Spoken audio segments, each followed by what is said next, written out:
cheers for getting on this call, Ben.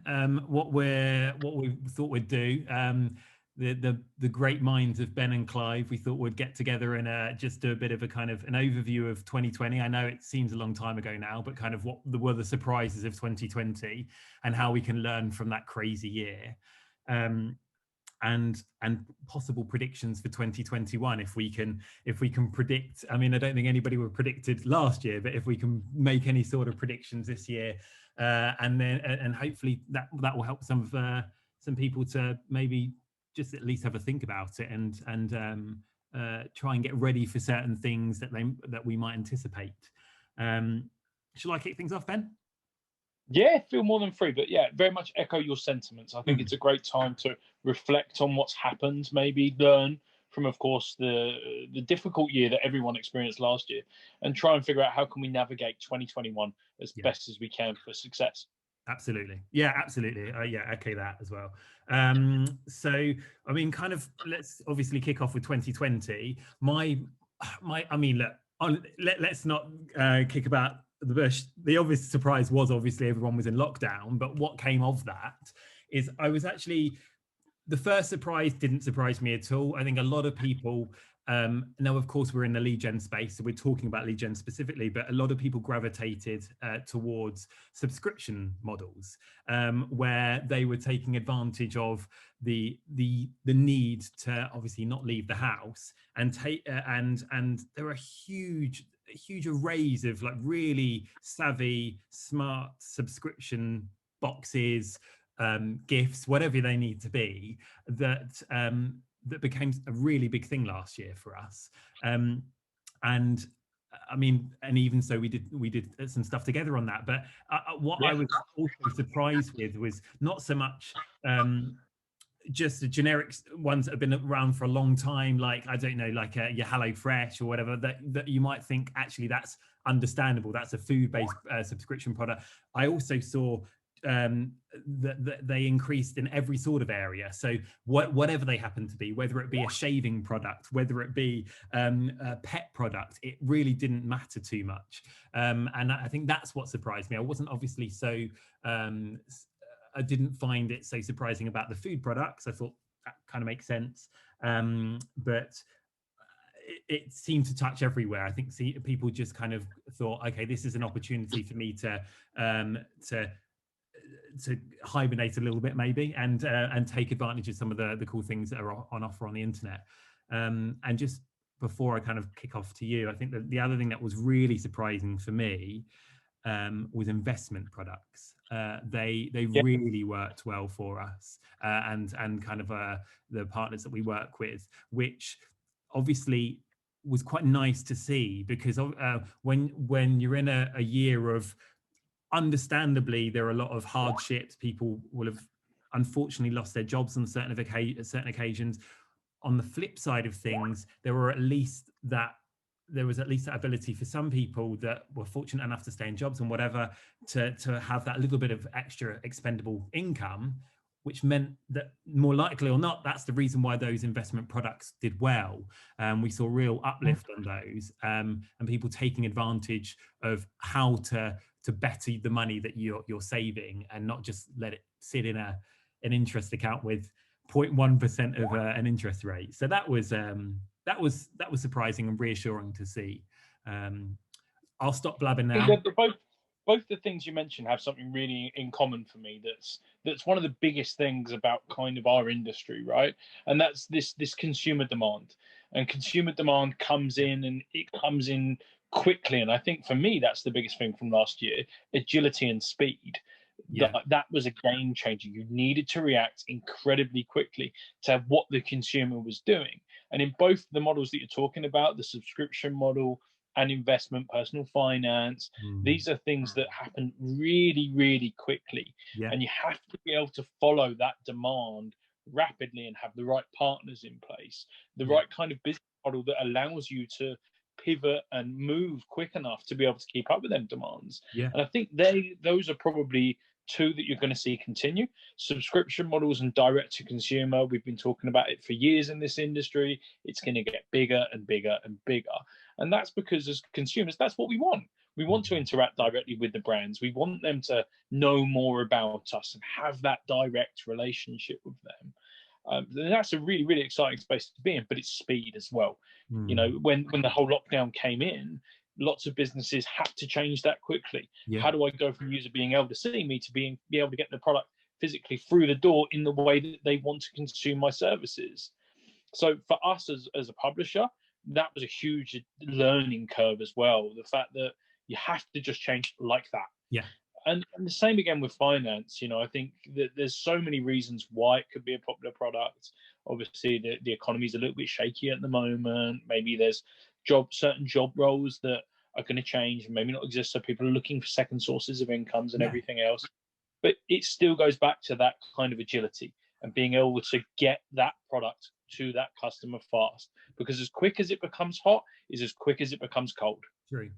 Actually, Ben, you brought up a really nice point there as well, where I don't think you're right. It's not necessarily only the people that have been able to save a little bit more. It's being agile with your money, even if you didn't have even if you don't have too much of it. Because you're right, in a world that has changed so quickly and so dramatically, it's that thing. It's the things that people can connect with and actually take control of that are seeing the benefits. So yes, I can take control of making sure that I'm securing my family by getting involved in those subscription models. But equally, I can try and take ownership of the amount of money that I have and where I'm putting it to try and make as much for my family as well. And yeah, you're right. That's an interesting point too. And I think that's something that you'll probably see into 2021. I know this conversation is both about the past and the future. So, you know, looking at that, what you bring there is exactly what we're going to see the rest of this year.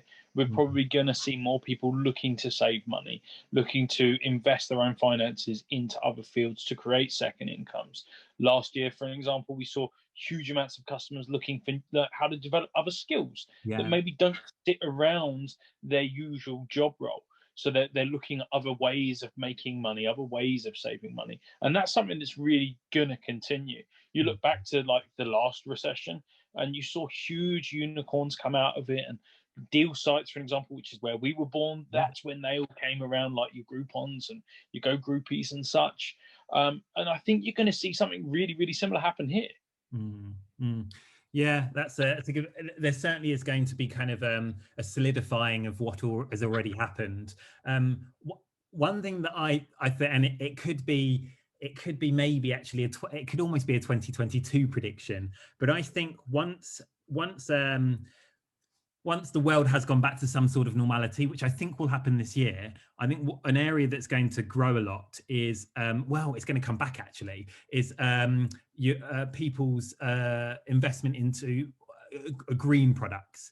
And the reason I say that is I think actually what's been uttered throughout the whole of the last year is that government initiatives are going to invest into that industry. So it's going to be pushed back to the consumer to say, if you want to get your solar panels on your roof, if you want to get your electric car, the government will support that because it's going to be beneficial for everybody. And also it harps back to what we have always been talking about throughout this call about taking ownership of what you can do. So how can I make myself more self-sustainable? And I think that's going to be an area of growth. And obviously, I know that's purchasing as such, but whenever you have something that's the consumers latch onto, lead generation quickly follows. So you'll have those companies going, okay, how can we help individuals easily access this government funding, and so you'll see those lead generation offers appear as well. I think that's, for me, if there's a prediction I'm going to make, I think that's where the prediction's going to lie. I think you're bang on. I think that just because we've been going through a lockdown and there's been a pandemic and everything else to worry about doesn't mean that the world's still not on fire. It very much is. You know, that's still going on, and it's something that needs constant addressing from everyone.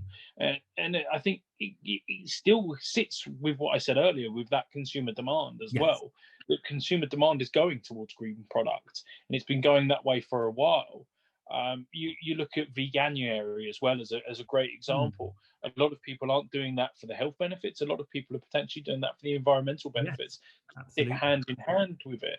So I think it's our responsibility to always be aware of them consumer trends and making sure that we're giving people ultimately what they want. That's how, as a business, we stay relevant.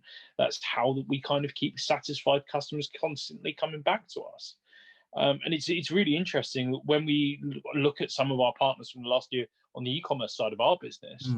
One of the biggest things that we had from one of our suppliers that monitors very, very closely the social engagement on their content was that your product has too much plastic in. And consequently, and it's a plastic orientated product, they've then redesigned that so the packaging has see-through windows that are made from cardboard and such, so it becomes fully recyclable. And honestly, the positive engagement that they've seen from the back of that very small change has been huge. Yeah, yeah, yeah. And it's listening to your customers that then allows you to have that better engagement with them, because they see that you're listening, and it's only going to have a positive effect on your bottom line, let's be honest. Because even if it was, do you know what, even if it's a selfish decision, even if you're making it because you think, do you know what, this is going to make me more sales, it's a good thing to be like that, because you're driving it in the right way. You're driving it by listening to your customer base and saying, this is how I will drive this product forward. So yeah, I mean, even if it was driven by the need, which, come on, let's be honest, it probably was driven by the need of wanting to sell more products, it's a good thing, because it's benefiting everybody. So yeah, that's really interesting. Do you know what, you've given me a really nice pivot to say that I think what Go Groupie can achieve for a lot of the kind of clients that are looking for somebody that can do outreach, whether it be email or display, is that you have a lot of insight that you can gain from customer interaction with your site itself. So you're obviously getting a lot of information on customer spending. What are the trends that you're seeing, which then guides your ability to say, I have seen growth in this area, I'm seeing interaction with this area, therefore let it drive my marketing because of that insight that I'm getting.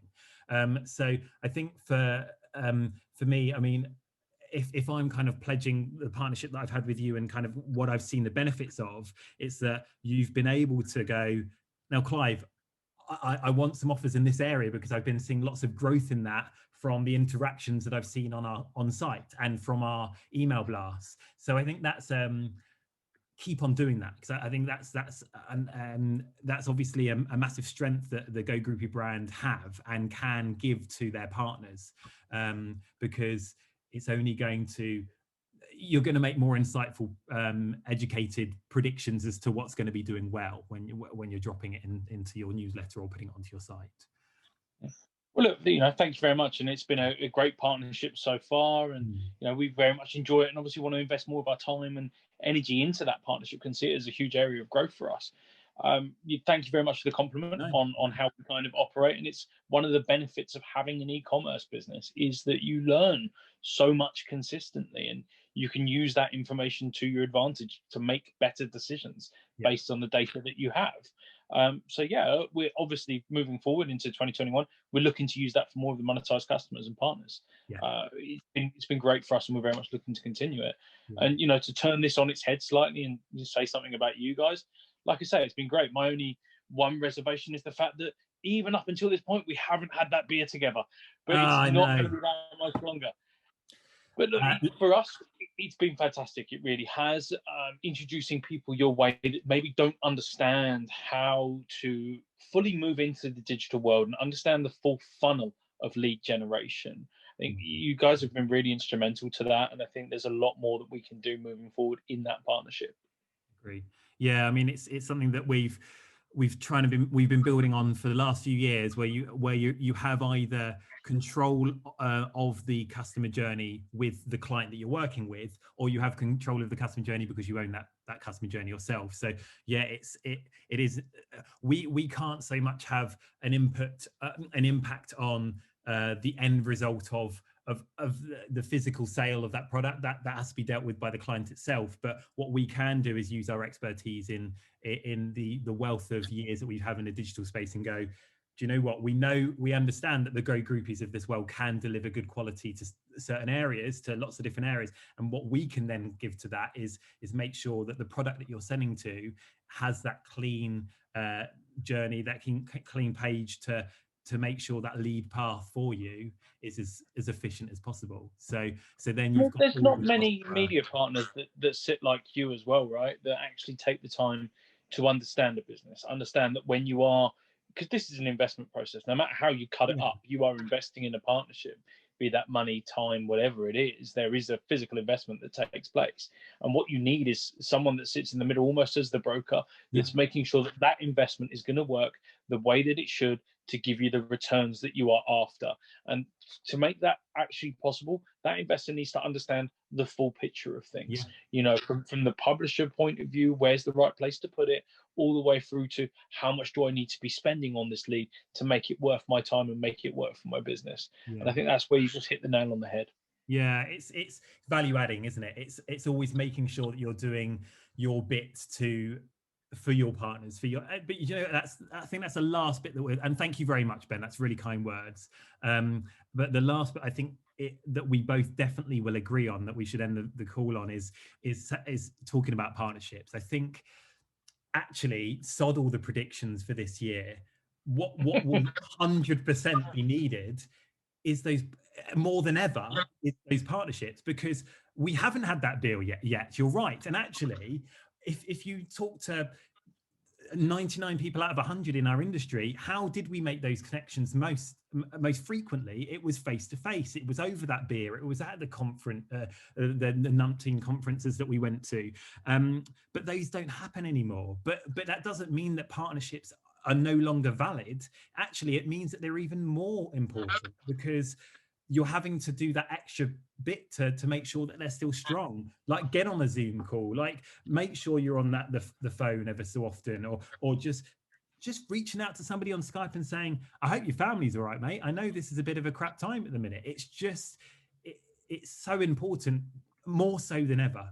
And I think that's what I've actually valued the most out of this partnership, and actually a lot of people in the industry just coming together and going, it is a bit of a challenging time, but we can get through it together.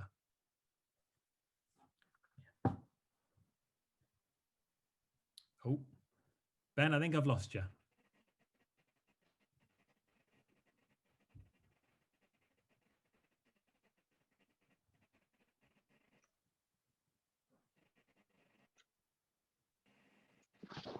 Oh, there we go. We're back. Oh, so I don't know what happened there. Like the last second, wrapping things up, bang, gone. Yeah, and sorry, did you hear about the partnership stuff? I feel like that was a great end to the call. No, it was. I heard everything. Good. I just couldn't see you for some unknown reason. The image just froze. Okay. That's a prediction for 2021. More technology failures. Technology failures, exactly. But look, partnerships are going to be the important thing, and will continue to be so. So long may it continue, Ben. And let's see 2021 as good as it hopefully was in 2020. Absolutely, and we'll have that beer as soon as we can. Yeah, absolutely. Yeah, that here to that. Get up!